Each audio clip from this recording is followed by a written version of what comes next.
Good morning friends and Radhe Radhe. आज चाहिँ म मर्निङमा ब्रेकफास्टमा गाइस के बनाउन जाँदैछु हजुरहरूलाई देखाउँदैछु। एभ्रिवान यहाँ हेर्न सक्नुहुन्छ आज चाहिँ मैले के बनाउँदैछु होइन। वेलकम छ हजुरलाई सपना धीरज छेत्रीको किचनको रेसिपीमा। आज म मर्निङ के बनाउन जाँदैछु हजुरहरूसँग सेयर गर्न जाँदैछु गाइस।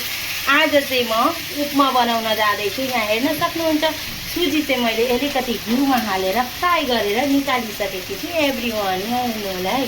अनि उपमा चाहिँ हजुरहरूलाई कसलाई कसलाई राम्रो लाग्छ भन्नुहोस् त।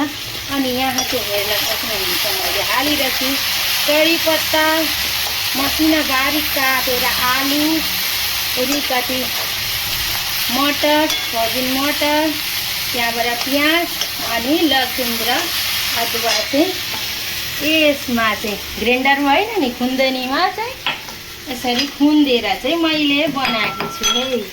यहाँ हेर्न सक्नुहुन्छ मैले चाहिँ आज ब्रेकफास्टमा मर्निङमा उपमा बनाउँदैछु एभ्रिवान। हजुरहरूलाई चाहिँ कसलाई पसन्द छ हजुरहरूले भन्नुहोला। अनि यसमा चाहिँ म के हाल्न जाँदैछु हेर्दै जानु है, स्किप चाहिँ नगर्नु नि भिडियो, नभए हजुरहरूलाई थाहा हुँदैन मैले कसरी बनाउँदैछु। अनि यहाँ चाहिँ मैले अलिकति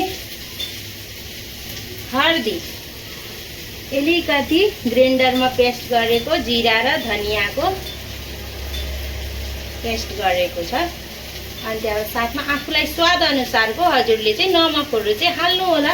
अनि यसलाई चाहिँ अलिक मजाले पकाउनु पर्छ, किनभने मजाले पकाएन भने चाहिँ जिरा लसुनहरूको सेन्ट चाहिँ आइराखेको हुन्छ नि त होइन र।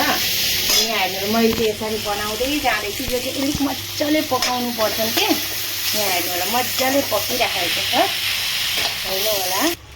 यहाँ हेर्नुहोस् अहिले चाहिँ मेरो उपमा चाहिँ भइसकेको छ गाइस। यहाँ हेर्नु होला खिलेर उठिसकेको छ उपमा चाहिँ। यहाँ हेर्नु होला कसलाई मनपर्छ यो हजुरहरू है। मेरो चाहिँ उपमा रेडी छ मर्निङको ब्रेकफास्ट। ब्रेकफास्ट चाहिँ बनाएर म चाहिँ कोसँग कमेन्ट लिँदैछ मैले बनाएको ब्रेकफास्ट चाहिँ कस्तो भयो भनेर अब भन्छ। अनिस कस्तो बनियो त मर्निङ ब्रेकफास्ट उपमा? मामुको हातले यो बनियो। अनि कस्तो लाग्यो त तिमीलाई? यम्मी यम्मी लाग्यो अरे। अन्वेषालाई कस्तो लाग्यो मामुले बनाएको? मिठो मिठो। अब यिनीहरू दोडाले मिठो भन्नुहुन्छ मलाई चाहिँ खुसी नै लाग्छ गाइस। मेरो चाहिँ मर्निङको ब्रेकफास्ट यही थियो। अनि हजुरहरू पनि एकचोटि ट्राई गरेर हेर्नु होला अनि खानु होला। अहिले चाहिँ बाई बाई।